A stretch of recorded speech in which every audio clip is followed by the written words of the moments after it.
As the world's economies grind back into gear, it might be time to take stock of the learning curve that the corporate world has just been through and, one hopes, survived. Accountancy giant BDO has made its own study of tax leaders around the globe to assess their weaknesses and strengths ahead of a new future, and look at why tax is going to be a crucial part of that future. Robert, thanks for joining us.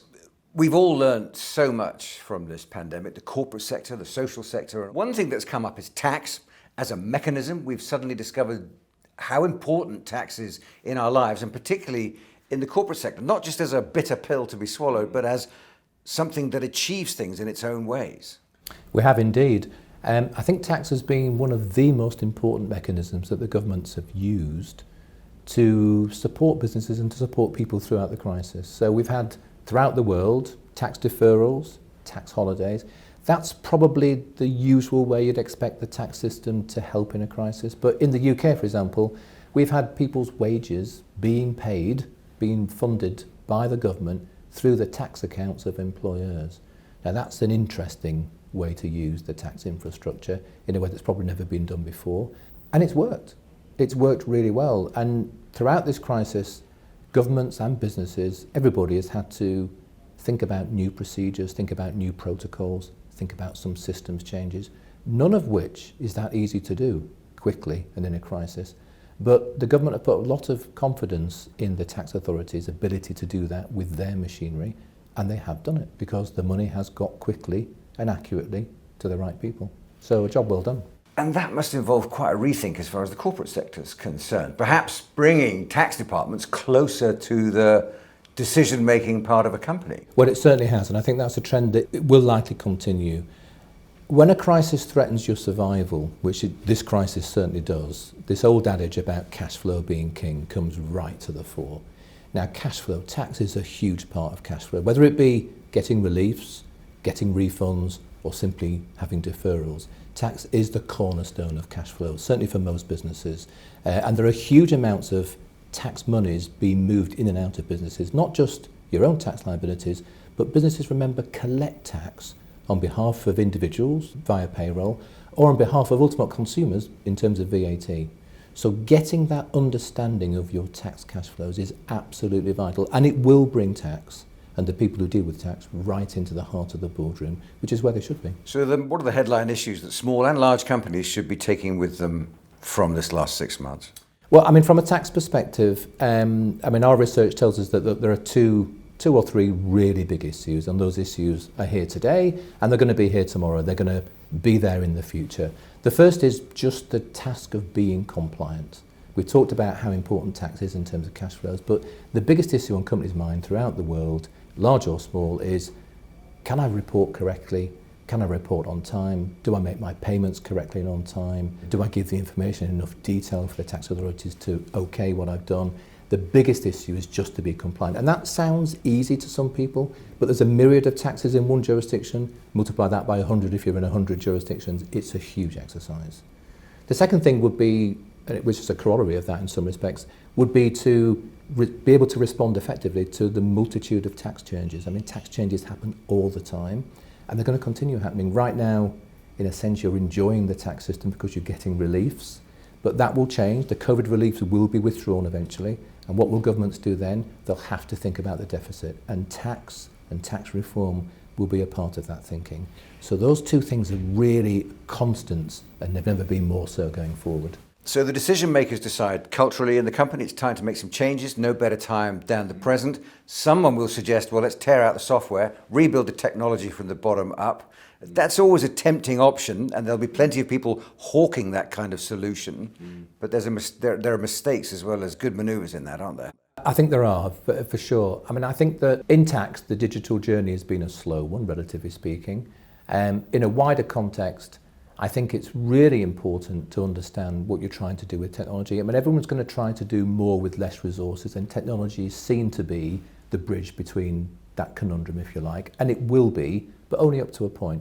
So I'd make a couple of points on this whole area.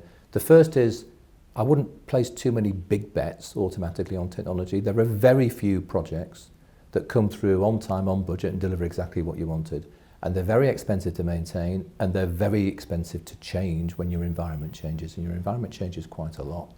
I think you can go an awful long way in making smaller changes, so automating some manual processes can create an awful lot of efficiency and free up resource.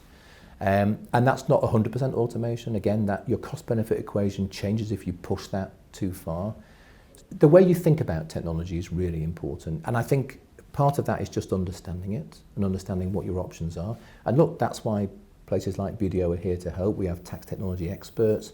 We sponsor forums with business schools to allow CFOs, finance leaders, to understand how technology is impacting the finance function, and you need to take advantage of those things. And what about government? We've seen around the world finance ministers everywhere wading in, getting in up to their elbows to the corporate sector to try and steer things in a direction and use their clout to do that. And they did something similar in 2008, but not nearly to the same extent. Where's that relationship with government now going forward? It's an interesting one. I mean, there is an absolute willingness to communicate, to collaborate. If our research showed us, for example, that making tax digital, first of all, is in everyone's interest. It's in the government's interest. They see your tax liabilities real time and they collect it kind of automatically. And for businesses, that's also an advantage in terms of being accurate and so on and so forth. So there is a common interest. Our research showed us that nearly 70%, sometimes 85% of companies around the world are either currently adopting digital strategies to be able to meet what the tax authorities want from them, or about to deploy those strategies. Now, that's an awful lot of cooperation. The only thing I would say, Andrew, though, it's a tough beast cooperating at that level and on that scale. It's a really big challenge. The other side of that coin was businesses would say, for example, in the tax departments, or those people that deal with tax and finance, that of itself is one of their biggest challenges, keeping up with the making tax digital approach. And BDO was looking at a lot of this anyway this year, making assessments about tax leaders, how they're performing, what their challenges are around the world. And it's a different picture in different sectors, isn't it? So America's very different from Asia. You've got the Americas, Europe. What's your sit rep on that at the moment? Yeah, our research, which is Global Tax Outlook 2020, it's telling us 3 or 4 important things, which we've talked about. You know, the desire to comply and the obligation, the ability to deal or grapple with tax changes around the world, the move from tax being not so much a back office activity, but certainly now right in the heart of the boardroom. These are big, big challenges that all companies are facing. But you do see some differences, and there are some other nuances. So, for example, dealing with tax reform and new tax rules, 80% plus of respondents in the Americas will say that's one of their number one issues. Whereas globally, it's around 60-65%. So you can see that it reflects something very particular about the political situation in the Americas in terms of how governments deal with changing their tax laws to suit whatever their preferences are at that point.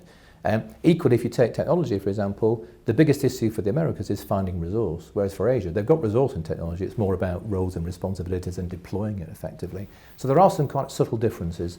There are some other things as well. I mean, one I would just highlight is that I think tax has been in the public eye, perhaps sometimes for the wrong reasons, over the last 5 years or so.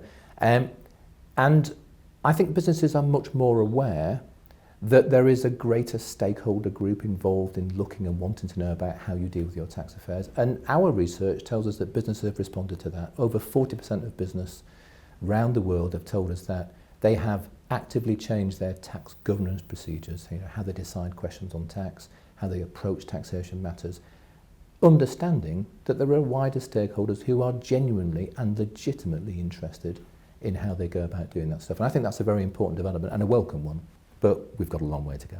There's plenty to do. There's plenty to do, exactly. Well, a pleasure talking to you. Thanks very much. Thank you, Andrew.